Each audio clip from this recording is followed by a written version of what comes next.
Hello hi आदाब नमस्कार सम्मानित साथियों।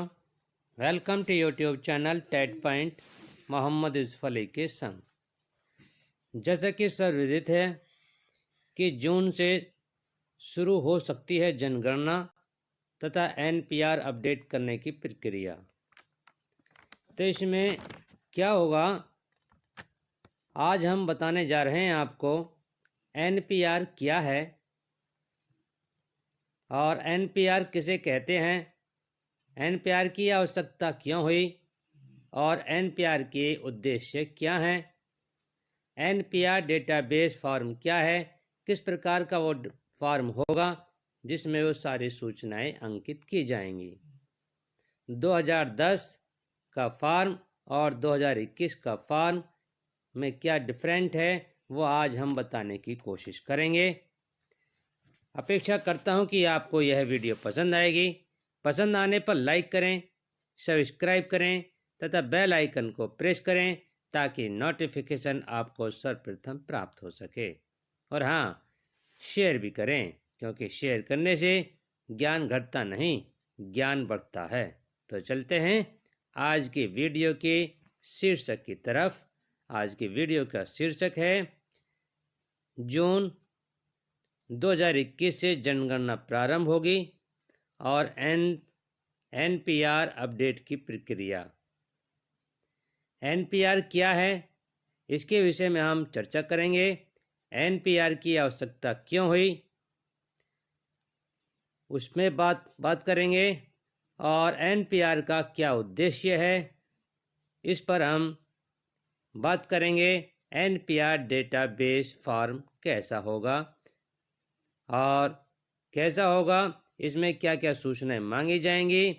2010 का फॉर्म और अब 2021 का फॉर्म में क्या डिफरेंस है उसके विषय में भी हम बताएंगे।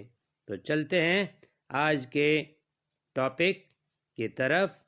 एनपीआर अर्थात नेशनल पॉपुलेशन रजिस्टर अर्थात राष्ट्रीय जनसंख्या रजिस्टर। एनपीआर एक प्रकार का डेटाबेस रजिस्टर है अथवा पंजिका है।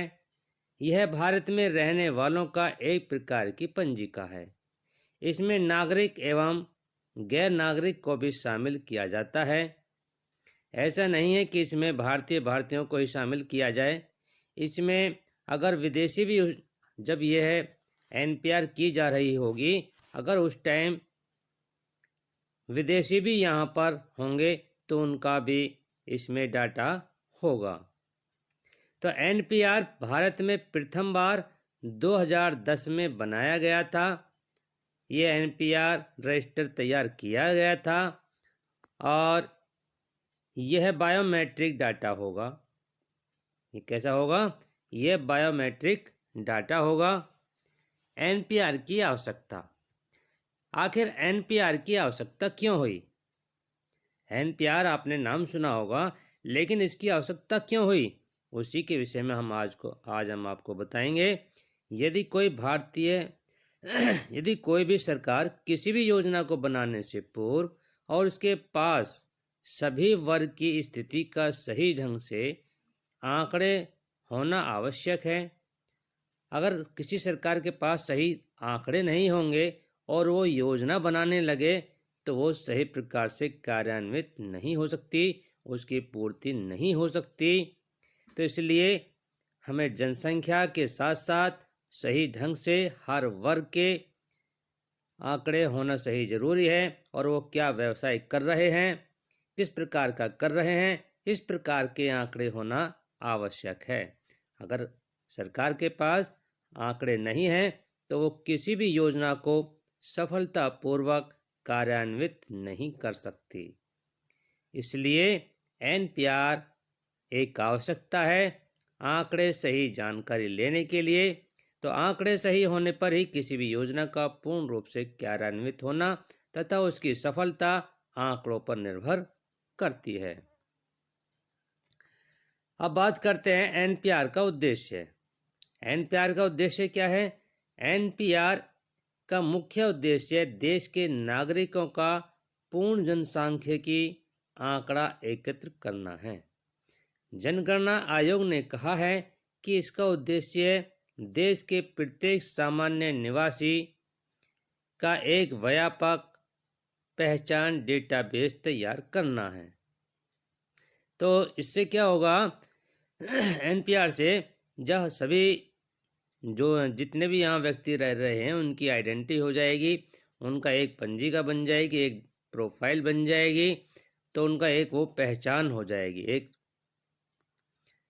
तो एनपीआर डाटा फॉर्म कैसा होगा, तो 2010 में इसके अंतर्गत 15 पॉइंट थे, 15 प्रकार के प्रश्न थे, जिसके माध्यम से हमने एनपीआर ये रजिस्टर जो होता है इस प्रकार तैयार करा था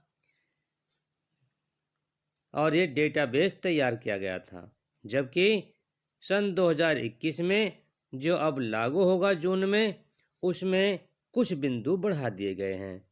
जैसे बिंदुओं के माध्यम से डाटा तैयार किया जाएगा 21 बिंदुओं के माध्यम से, और पहले थे 15।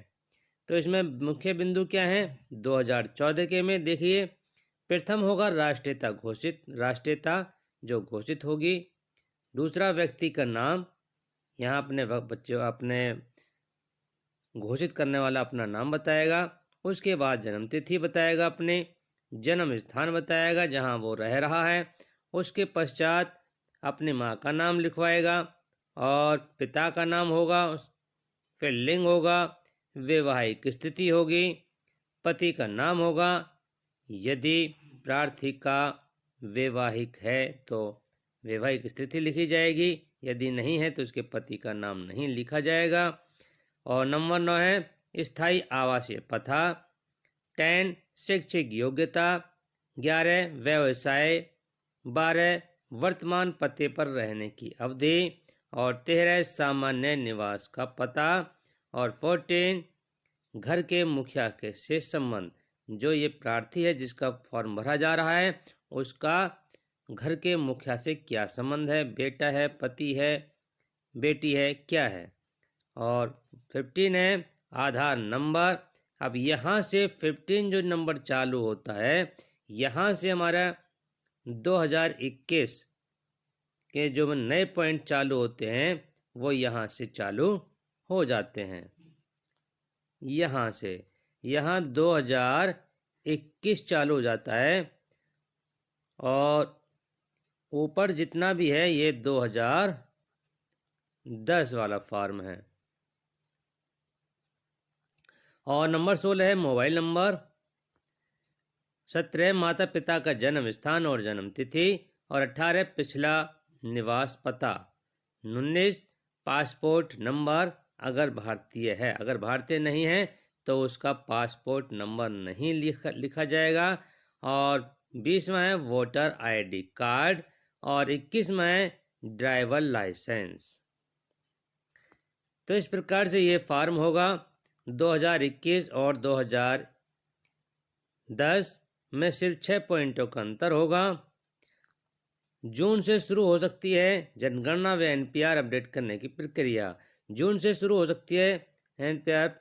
तो ये कोरोना की वैक्सीन लगाने के बाद इस साल जून से जनगणना और एनपीआर को अपडेट करने की प्रक्रिया शुरू हो सकती है। जून तक 5 राज्यों में चुनाव का काम पूरा हो जाएगा, और 130 साल में पहली बार कोरोना महामारी के कारण जनसंख्या की प्रक्रिया को रोकना पड़ा था। अब इसे अगले साल फरवरी तक पूरा करने की तैयारी है। पहले आशंका जताई जा रही थी कि वैक्सीन की सीमित उपलब्धता और 30 करोड़ प्राथमिकता वाले समूह की बड़ी संख्या के कारण इसमें काफ़ी लंबा समय लग सकता है। अगर आपको वीडियो पसंद आ रही हो तो लाइक करें, सब्सक्राइब अवश्य करें। TET point by Mohammad Yusuf Ali.